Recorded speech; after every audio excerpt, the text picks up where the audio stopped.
주보에 보니까 제가 서중노회 중앙시찰단, 제가 시찰단은 아니고요. 시찰장입니다. 시찰장. 예.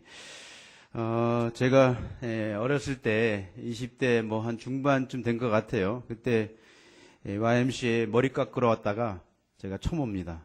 그래서 정말 너무 감격스럽고 너무 감사합니다. 한번 기도하겠습니다.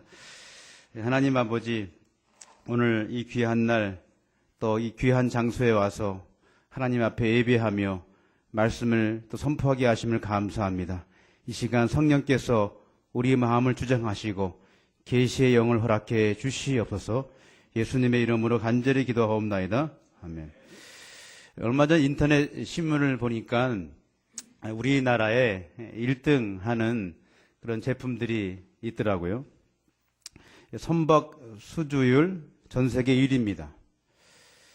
반도체 생산 세계 1위입니다. LCD, LED 생산 세계 1위입니다. 초고속 인터넷 보급률 세계 1위입니다. 에어컨, 냉장고, 세탁기 세계 1위입니다. 그리고 손톱깎이가 세계 1위더라고요. 스마트폰 판매 세계 1위입니다. 반면에 거꾸로 부끄러운 것도 1위가 있어요. 그 인구 대비 그 성형수술율이 세계 1위입니다. 그리고 인구 대비 술 소비량이 세계 1위예요. 청소년 흡연율 세계 1위입니다. OECD 국가 중 자살률 세계 1위입니다. 그리고 청소년 행복지수가 꼴찌더라고요. 그리고 노래방 개수가 세계 1위입니다. 그 다음에 공주병 환자가 세계 1위라고 해요. 이거는 확인된 건 아닙니다. 제가 추측하기에. 여기도 혹시 공주병 환자가 있을지 모르겠어요. 아무튼 우리나라가 뭐 좋은 것도 세계 1위지만 안 좋은 것도 세계 1위가 많더라고요. 요즘 신문 보기가 좀 무섭습니다. 뭐 칠곡 계모 사건 여러분 다 아시잖아요. 요즘 뭐 보험금 노리고 뭐 계획 살인하는 것은 뭐 흔한 일입니다. 어떤 목사님이 오토바이를 이렇게 타고 가시다가 그 어떤 아이가 오토바이를 하도 요란하게 하고 타고 다니는 걸 보고 가까이 가서 가만히 봤더니 그 오토바이 스티커에 이런 것이 붙어 있더래요. 죄의식 따위는 다 깔아뭉개요. 이렇게 스티커에 적어놓고 아주 그냥 휘황찬란하게 하고 오토바이를 타고 가고 있더래요. 그러니까 예의도 윤리도 뭐 최소한의 도덕도 없는 거예요. 이유는 간단합니다. 왜 그럴까요? 하나님을 두려워하지 않기 때문에. 하나님이 없다고 생각하기 때문에 자기 마음대로 살아가는 것이죠. 이번 세월호 사건도 보면 그 사람들이 정말 하나님을 믿는 사람들일까? 저는 의심이 가요. 하나님을 두려워하면 그런 일을 못하죠. 그런 일을 할 수가 없죠. 벨트라는 신학자가 이런 말을 했습니다. 현대를 사는 사람들의 마음속에 하나님을 두려워하는 것이 다 죽어버렸다. 하나님을 두려워하는 마음이 다 없어졌다. 그러나 새로운 두려움이 그 자리를 차지했다. 바로 모든 것을 두려워하는 마음이다. 그러니까 하나님을 두려워하는 것이 없어지니까 반대로 모든 것을 두려워하는 마음이 속에 있는 것이죠. 쉽게 말하면 하나님 한 분을 두려워하면 되는데 모든 것을 두려워하는 그런 시대가 되었다는 이야기입니다. 나에게 무슨 병이 없을까? 우리 아이들은 뭐 괜찮을까? 우리 아이들의 미래는 어떻게 될 것인가? 뭐 가스불은 껐나? 문은 잠갔나? 우리 교회 어떤 집사님은 한번 외출을 하려면 집을 한 4번 왔다 갔다 해야 뭐 또 잠그고 왔나 안 잠그고 왔나 늘 불안해서 말이죠. 사업, 가정, 뭐 일, 온갖 우리가 걱정거리가 우리 주변에 있지 않습니까? 그러나 주님은 우리에게 말씀하십니다. 내 마음을 다하고 목숨을 다하고 힘을 다하고 뜻을 다하여 주 너의 하나님을 사랑하라. 우리가 할 일은 하나님 사랑하는 것밖에 없어요. 너희는 먼저 그의 나라와 그의 의를 구하라. 그리하면 이 모든 것을 너에게 더하시리라. 우리가 할 일은 하나님 나라를 구하는 것이죠. 그리하면 이 나머지 것들은 하나님이 덤으로 주시는 거예요. 아무것도 염려하지 말고 기도하라고 말씀했습니다. 근데 우리는 기도하더라도 염려하고 기도하잖아요. 얼마나 모순된 것입니까? 성도들조차도 하나님보다는 세상에 더 마음을 두는 것이 현실이죠. 그렇지만 오늘 본문 1장에 보면 우리가 진정으로 마음을 두어야 할 것이 무엇이냐? 그것이 하나님 나라라고 말씀하고 있습니다. 복음서에 보면 예수님의 생애가 나오지 않습니까? 예수님이 공생애를 시작하실 때 첫 메시지가 뭔지 아시죠? 회개하라, 천국이 가까웠느니라. 이게 예수님의 첫 메시지였습니다. 예수님이 오심으로 하나님 나라가 이 땅에 임했다는 것이죠. 한국 교회가 그동안 잘못 가르친 게 뭐냐 하면 천국 가면 다 저 하늘에 있는 천국을 말해요. 아니에요. 성경이 말하는 천국은 그 천국도 있지만 여기 이 땅에 임한 천국을 더 이야기합니다. 마태복음의 주제는 그거예요. 마태복음의 주제가 하나님 나라인데 이 땅에 임한 하나님 나라를 이야기하는 거예요. 우리 속에 임한 하나님 나라, 여러분 가정 속에 임한 하나님 나라. 근데 그 하나님 나라는 저 멀리 가 있고 매일 그 하늘나라에 있는 그 하나님 나라만 소망하고 있어요. 여기서 어떻게 살 것인가에 대한 관심이 없고. 그러니까 한국교회가 욕을 먹고 있는 것입니다. 예수님이 3년 동안 그 말씀을 전했던 주제가 하나님 나라죠. 여러분 오늘 1장 3절을 보십시오. 예수님이 승천하신 다음에 40일 동안 말씀 전한 것도 하나님 나라예요. 자, 1장 3절을 같이 한번 읽어보죠. 시작. 그가 고난 받으신 후에 또한 그들에게 확실한 많은 증거로 신이 살아계심을 나타내사 40일 동안 그들에게 보이시며 하나님 나라의 일을 말씀하시니라. 40일 동안 무슨 말씀했다고요? 하나님 나라. 예수님은 처음부터 끝까지 하나님 나라 전했던 거죠. 그런데 제자들의 관심은 엉뚱한 데 가 있습니다. 그게 1장 6절에 나와요. 자, 1장 6절을 한번 보죠. 1장 6절 시작. 그들이 모였을 때 예수께 여쭈어 이르되 주께서 이스라엘 나라를 회복하심이 이때니까 하니. 자, 이 제자들은 어떤 나라에 대한 관심입니까? 이스라엘 나라. 이 땅에 이 나라에 대한 관심이 있었습니다. 당시 그 이스라엘은 로마의 식민지 아니었습니까? 그러니까 제자들은 그런 거죠. 현실 문제. 이스라엘을 해방시킬 문제를 물어보고 있는 거예요. 예수님은 근데 그 이스라엘 나라에 대한 회복은 관심이 없고 하나님 나라에 대한 관심이 있는 거예요. 그러니까 얼마나 동떨어졌습니까, 여러분? 여러분 어떻습니까? 여러분은 아침에 일어나시면 신문이 먼저입니까? 성경이 먼저입니까?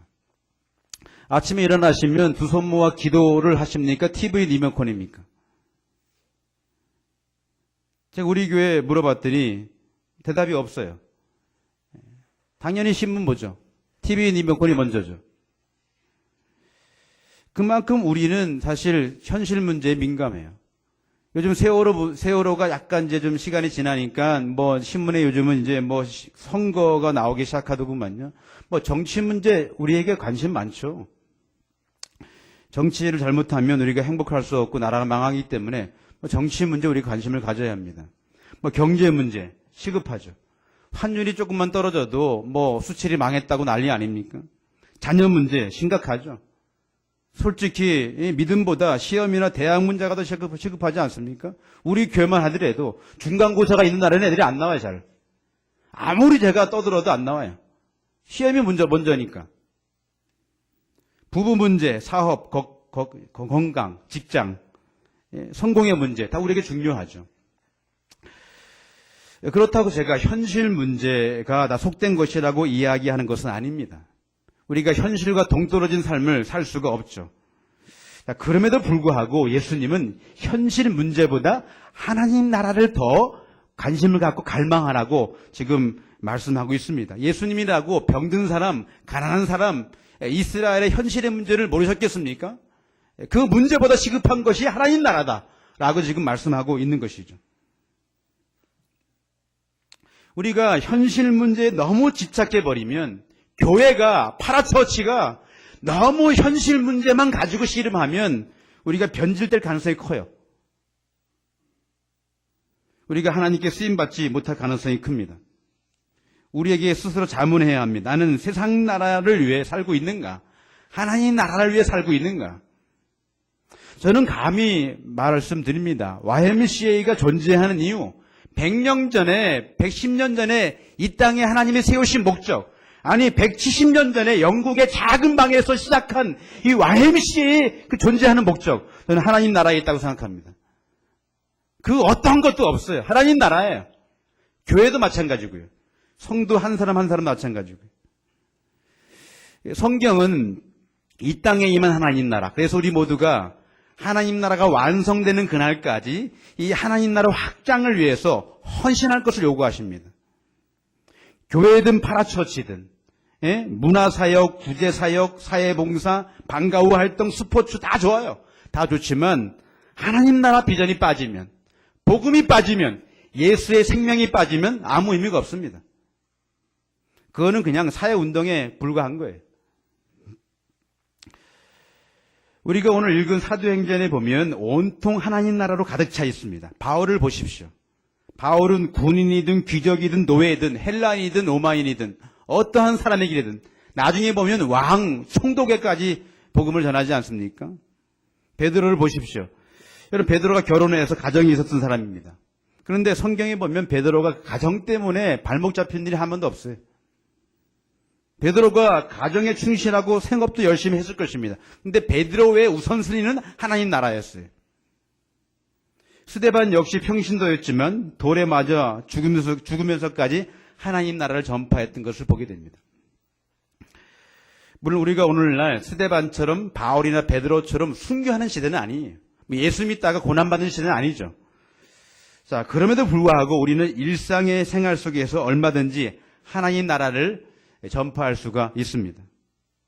주님, 저는 비록 아침부터 저녁까지 직장일로 바쁘고 정신없이 쫓기지만 그 일을 내가 왜 하는지 압니다.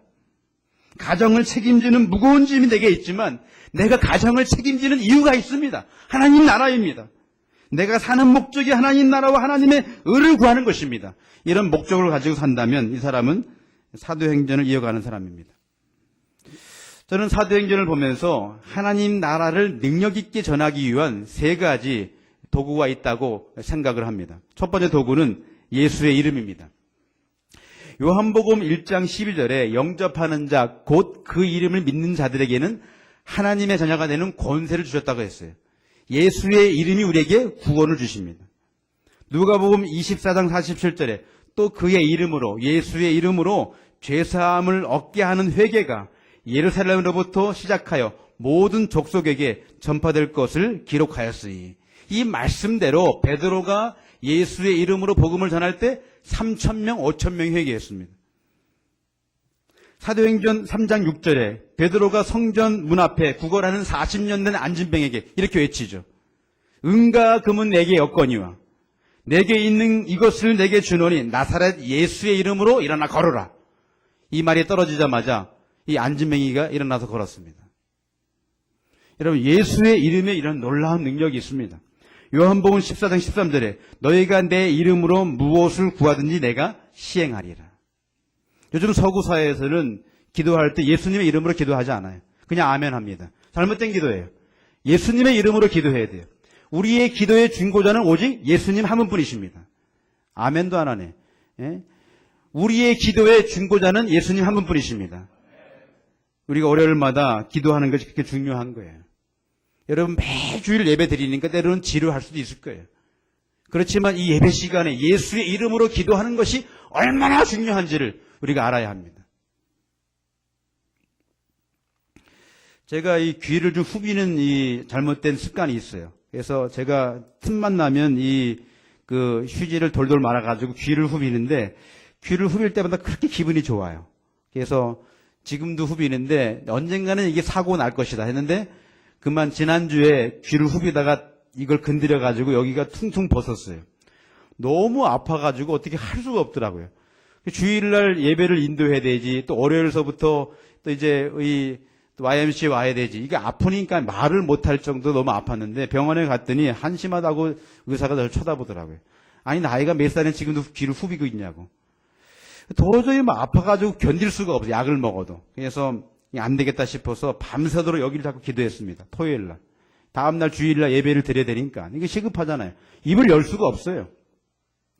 그래서 밤새도록 예수님의 이름으로 막 기도를 열심히 했죠. 그래서 막 기도를 하다가 내가 잠이 들었던 것 같아요.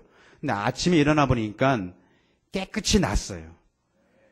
이쪽은 안 믿는 것 같은데 지금 표정들이. 아침에 일어나면 깨끗이 났어요. 그리고 주일날 정말 평소보다 훨씬 말씀을 잘 전했습니다. 이건 간단한 거죠. 근데 우리가 이걸 안 믿는 사람이 있다니까요. 뭘 그까짓 거 가지고 예수님의 이름을 기도하냐고. 빨리 병원에는 가보라고. 물론 병원에 가는 것도 맞지만 기도하는 것이 더 맞아요.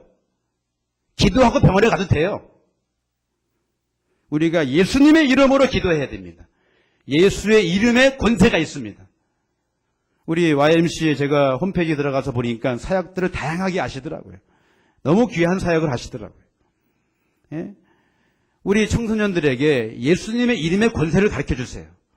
기도하셔야 돼요. 다양한 활동도 좋지만 그 아이들 붙잡고 기도하는 것이 무엇보다 중요합니다. 두 번째 도구는 성령의 능력입니다. 자, 1장 8절을 같이 한번 읽어보죠. 1장 8절. 자, 시작. 오직 성령이 너희에게 임하시면 너희가 권능을 받고 예루살렘과 온 유대와 사마리아와 땅끝까지 이르러 내 증인이 되리라 하시니라. 아멘. 여기 권능은 헬라어로 듀나미스인데 이게 영어의 다이너마이트. 한마디로 성령의 권능은 다이너마이트처럼 강력한 폭발력이 있다는 것이죠. 성령 행전을 다른 말로 이야기하면 사도행전을 다른 말로 이야기하면 성령행전입니다. 사도행전은 처음부터 끝까지 성령으로 시작해 성령으로 끝납니다. 제가 요즘 차가 없어서 대중교통을 이용하는데요. 재미있어요. 뭐 때문에 재미있는지 아십니까? 전도 때문에. 택시를 타든 버스를 타든 하나님이 전도할 기회를 주시더라고요. 근데 어느 순간에는 내가 전도하고 싶어도 한마디도 못할 때가 있어요. 내 속에서 요거 말할까 이렇게 막 갈등하다가 그냥 지나간 적이 한두 번이 아닙니다. 근데 주님 저에게 성령의 능력을 주세요. 제가 이 사람에게 예수님의 복음을 말할 수 있는 능력을 주세요. 그런 기도를 드리면 나도 모르게 입이 열려서 그 사람한테 신나게 복음을 전하고 있어요. 어제도 제가 복음을 전했습니다. 교회 갈 때 택시를 타고 가다가 우리 교회 앞에서 그 기사에게 돈을 제가 안 줬죠. 돈을 안 주면 그 사람이 못 가지 않습니까? 그래서 돈을 딱 쥐고 있다가 끝까지 교회에 나오겠다고 그런 말을 확답받고 돈을 주고 갔어요. 한 5,400원 나와서 10,000원 줬는데 거스는 또 못 받았죠. 그 받으면 그 사람 예수 안 믿을까 봐. 여러분 우리가요 정말 내 입술로 예수님의 이 복음을 전할 때도요 성령의 능력이 아니고서는 한마디도 못해요. 여러분 일주일 동안 한번 보세요. 여러분 일주일 동안 정말 내 입술로 얼마나 예수님을 전하십니까? 이게 쉽지가 않아요. 우리가 성령의 능력이 임해야 우리가 하나님 나라 확장에 쓰임받을 수가 있습니다. 나는 여러분을 통해서 그리고 이 한국의 YMCA를 통하여서 하나님 나라가 성령의 능력으로 확장되기를 간절히 축원합니다. 세 번째 도구는 하나님 나라 비전입니다. 사도행전 2장 17절 시간이 지나서 간단하게 보겠습니다. 2장 17절.